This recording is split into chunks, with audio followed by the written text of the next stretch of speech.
حسن مشتبہ صاحب کھڑکی میڈیا پہ خوش آمدید. ناظرین کے لیے حسن مشتبہ سندھی اور اردو زبانوں کے مشہور زمانہ شاعر ہیں. اس کے علاوہ ان کا کیریئر جرنلزم میں ہے اور ان کا انٹرسٹ مختلف سبجیکٹس پہ رہا، جس میں ہیومن رائٹس، لٹریچر اور پاکستان کی پالیٹکس سر فہرست ہے. تو حسن مشتبہ صاحب خوش آمدید. شکریہ. آج 5 جولائی ہے اور یہ بات مانی جاتی ہے کہ 5 جولائی پاکستان کی تاریخ میں نہ صرف ایک سیاہ دن ہے لیکن ایک بہت ہی بھیانک موڑ بھی ہے. اس دن جس طرح فوجی جنتا نے الیکٹڈ گورنمنٹ کو نکالا اور اس کے بعد الیکٹڈ پرائم منسٹر کو پھانسی دی، اس کے بعد سے پاکستان میں سیاست اور سماجی آزادیاں جو ہیں کبھی بھی جو ہے وہ مثبت راستے پہ نہ چل سکیں. تو آپ یہ بتائیں کہ 5 جولائی کو جب واقعہ پیش آیا تو آپ کیا کر رہے تھے ان دنوں میں؟ 5 جولائی کو جو ہے جب یہ واقعہ، اس کو واقعہ تو نہیں کہا جائے، یہ المیہ، ہاں ایک تاریخی المیات تو تھا، مگر یہ صرف کیلنڈر پہ تاریخ کا نام نہیں. وہ جیسے طارق علی نے کہا نا کہ اس نے جو ہے گھنٹے کی سوئیاں، کلاک کی سوئیاں جو ہے ہسٹری پیچھے کی طرف چلی گئی، مطلب کہ وہ بالکل ایک ڈارک ایجز جو ہے 20ویں صدی میں وہ شروع ہو گئی. تو میں اس وقت یہ تھا کہ اس سے 3 دن پہلے ہم نے بھٹو صاحب کی تقریر سنی تھی جس میں وہ کہہ رہے تھے کہ میری کرسی مضبوط ہے بہت، اور پھر اچانک پھر 5 جولائی کو یہ ہو گیا. اور اس سے بھی جو اور بھیانک بات ہوئی کہ تینوں مسلح افواج کے سربراہان نے قرآن پہ جو ہے حلف لیا کہ ہم جو ہے منتخب حکومت کے ساتھ وفادار رہیں گے. پھر اچانک بظاہر تو بھٹو لگ رہا تھا کہ وہ مذاکرات ان کے کامیاب ہو رہے ہیں، یہ ساری چیزیں ہو رہی ہیں. پھر اچانک جو ہے ہو گیا نحمد اللہ نصر اللہ نحمد اللہ جو پیارے ہم لوگ ہاں پڑھ کے آ گئے.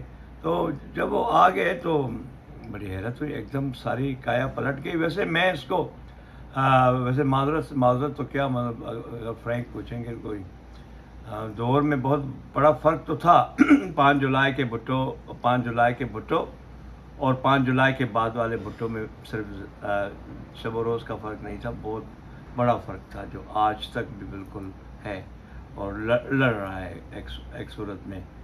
مگر پہلے دن کی ایمانداری کی بات یہ ہے کہ میں شام تک، جب تک ضیاء الحق کی تقریر نہیں آئی تھی، تو ہم نے سوچا تھا اور بہت سارے لوگوں کی طرح کہ شاید یہ ڈرامہ ہو، کیونکہ آرمی چیف اور باقی دوسرے جو ہے سربراہان جو ہے مسلح افواج کے، وہ سے قرآن پہ حلفیہ وفاداری کا اعلان کر چکے ہیں. اور کہیں فوجی جو ہے لوکل کمانڈروں نے گولی چلانے سے انکار کیا تھا، مگر سارے حالات جو تھے وہ ہم نے یہ بھی سنا کہ فوج کو یہ اعتراض ہے کہ بلوچستان سے فوج واپس جو پی این اے کا مطالبہ تھا، کیونکہ این ڈی پی اس کا حصہ تھی، این ڈی پی نہیں مطلب جو سابقہ بلوچ اور پختون لیڈر تھے ان میں سے کچھ جو ہیں بشمول ولی خان پی این اے کا حصہ تھے، تو انہوں نے یہ بھی مطالبہ رکھا تھا کہ اپنا ولی خان تو اس زمانے میں جیل میں تھے، مگر نیب کے سابقہ جو بلوچ اور پشتون لیڈر تھے انہوں نے یہ بلوچستان سے فوجوں کی واپسی کا بھی مطالبہ رکھا تھا.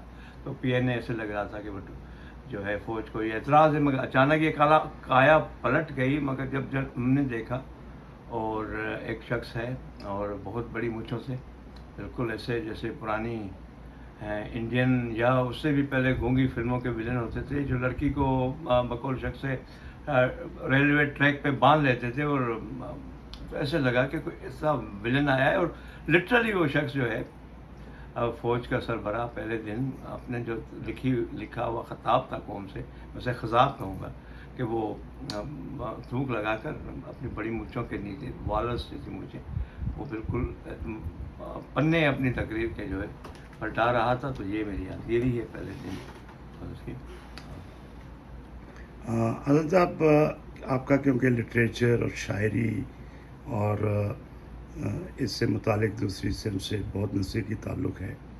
آپ یہ بتائیں کہ 5 جولائی کا واقعہ، جنرل ضیاء الحق کا مارچ چلا، اور اس کے بعد جو ایک سیلاب آیا ظلم و تشدد کا سیاسی کارکنوں پہ، اس کا ادب اور لٹریچر پہ، شاعری پہ کیا اثرات مرتب ہوئے؟ بڑا دلچسپ اور اہم سوال آپ نے پوچھا. اس کا بڑا تعلق اس طرح ہے کہ جنرل ضیاء الحق کے عزیز پہلی آدھی سطر جو ہے مقدس کتاب سے پڑھنے کے ساتھ ہی، اور عزیز ہم وطنوں السلام علیکم کہنے کے ساتھ ہی ادب جو ہے مارشل لا یا فوجی آمریت مخالف ادب جو ہے اس دن سے اس کی پہلی سطر تخلیق ہونا شروع ہو گئی تھی، اور وہ جو ہے 17 اگست 1988 تک جاری رہا، جو کہ اس کا بہت بڑا حصہ جو ہے کسی بھی زبان میں ہو، اور خاص طور جو قومی زبانیں تھیں. جب میں قومی زبانیں کہتا ہوں تو قومی زبانیں کہنے کا میرا مطلب ہے جو 4 جنہیں سوکال علاقائی یا زبانیں کہا جاتا ہے، یا ان کو کہا جاتا ہے صوبائی زبانوں، ان میں 4 زبانوں میں بہت ہی طاقتور اور مگر سینسر شدہ ادب، 2 چیزیں تخلیق ہونا شروع ہوئی. ادب و شاعری جسے ہم کہیں گے لٹریچر اینڈ پروٹیسٹ کہا جائے گا، اور دوسرے پاپولر سیاسی لطیفے، وہ بھی سینسر لطیفے.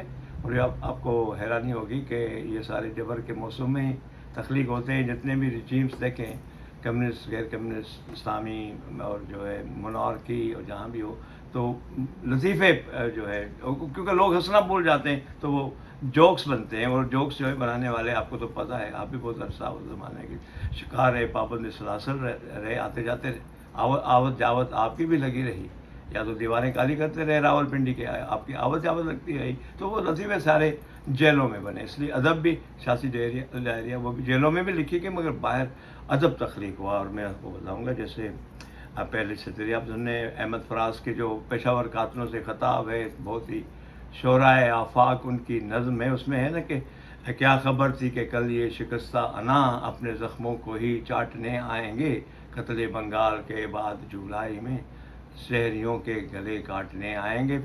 پھر دیکھیں سندھی شاعری میں دیکھیں کہ حسن درس، اور حسن درس نے ضیاء الحق کے موت سے صرف 15 دن پہلے لکھا کہ اسی چون تھا تو جنرل ضیاء پنجے روپ میں زندگی کے منے نام ہوا. کہ ہم کہتے ہیں کہ جنرل ضیاء جو ہے اپنے یونیفارم میں، اپنی حیت میں، اپنی شکل میں جو ہے زندگی کو حکم امتناعی ہے. وہ موت جو بھی نہ ہوا، وہ موت کا دوسرا نام ہے. چاندنی سا ویرا ہے، سج سا دشمنی آ ہن جو وجود کپا جڑن حیاتن تے، کپا جڑن کورن جوانن تے کری پل پتھرن جو ڈگ آئے. کہ اس کا وجود جو ہے کپاس جیسی نرم و نازک جوانیوں پہ گرا ہوا جو ہے پتھروں کا ایک ڈھیر ہے. اس کا وجود آئے ہونے جو وجود دھرتی پہ اجائے ہوا اضافی ہے، کہ اس کا وجود جو ہے دھرتی پہ اضافی ہے اور بے مقصد ہے، اور ماہن پہلا شرم جڑی گال ہے، اور انسانیت کے لیے ایک باعث شرم بات ہے. ایسے پشتوں میں بھی تخلیق ہوا، بلوچی میں بھی ہوا، آپ دیکھیں. اور پھر سائیکلو اسٹائل جو جب تخلیق ہوا، جو بکتا نہیں تھا، مطلب جیسے ہمارے شہر میں روزانہ قتل عام ہوتا ہے، ہواؤں کا، جفاؤں کا، ہمارے آشناؤں کا، مگر ہم کچھ نہیں کہتے. سارے شہر کی دیواروں پہ لکھے نعرے ہمیں اپنی آوازوں سے لگتے ہیں، مگر ہم کچھ نہیں کہتے. اخبارات تو سینسر ہو گئے، مگر دیواریں بولنے لگی. ادیب و شاعروں کی چپ جو ہے اس سے مگل ہوتی رہی. جو سب سے بڑے اس زمانے میں جو قابل ذکر، بہت ہی قابل ذکر جو ہے شعراء اور ادبا تھے، اس میں ہمیں منور مسعود کا نام جو ہے وہ نہیں بھولنا چاہیے، جس نے کہا رات کے 2 بجے تم سبھی سو چکے تھے مگر وہ ابھی جاگتا تھا. کبھی ایک کاغذ پہ کچھ لکھ کے پرزے اڑاتا، کبھی مسکراتا، کبھی آسماں کی طرف دیکھتا. آسماں 2 پہاڑوں کی میخوں پہ اترا ہوا اس کی چکی کے روزن سے ہنستا رہا. وہ دیر تک شیو کرتا رہا. اس طرح سے نظمیں آئی. رات کے 2 بجے وہ ہم سمگل ہو کر جو ہے پہنچی. وہ تو افغانستان میں کہیں جلاوطنی گزار رہا تھا. تو اسے بے شمار فارغ بخاری، شہرت بخاری آپ نام لیں، حبیب جالب سب سے بڑا نام ہے، فیض صاحب کا بھی آپ نام لے سکتے ہیں. تو اس سے بہت ہی ایک شیخ حیات، اگر شیخ حیات کی شاعری اس زمانے میں وقت پہ نہیں عام ہو سکی، مگر یہ تمام چیزیں.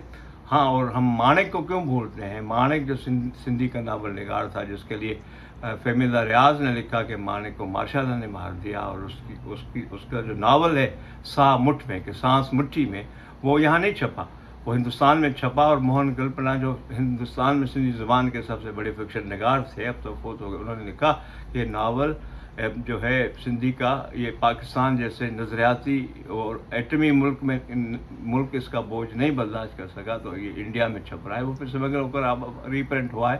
تو اس طرح کی بے شمار چیزیں وہ اب بھی جو ہے یکجا کسی نے نہیں کیا. میں کہوں گا کہ ادبیات پاکستان یا even international, even PEN American writers یا پین انٹرنیشنل بھی وہ ادب جو ہے ترجمہ کروا کے چھپا سکتے. لٹریچر ان پروٹیسٹ ان پاکستان ایک انڈرسیا، یہ ایک بہت بڑا موضوع ہے اور بہت اچھا سوال تھا آپ کا. اور آپ نے بھی تو بہت ہی ریزسٹنس کی شاعری کی ہے، بلکہ شاعری ہی ریزسٹنس کی ہے. جب حسن مشتبہ کا نام آئے تو ذہن میں وہ ایک ایسا فرد گھوم جاتا ہے جس نے کہا نہیں میں نہیں مانتا، اور اس نے کبھی اس قسم کی سوچ یا اس کے پیروکار ہیں ان کو تسلیم نہیں کیا. تو آپ نے بھی بہت کچھ لکھا ہے کہ اگر اس وقت کوئی ذہن میں آتا ہو اس حوالے سے کوئی نظم تو بڑا مزہ آئے گا. سندھی میں ہے، میں نے اس زمانے میں لکھی تھی کہ کرسمس نہیں، رومانس. دیکھو ہم نوجوان تھے، شاید میں اب بھی خود کو سمجھتا ہوں، مگر اس زمانے میں ہم نوجوان تھے جسمانی طرح اور ذہنی طرح، وہ ہر طرح سے جوان تھے، دل بھی جوان ہر اب بھی ہے.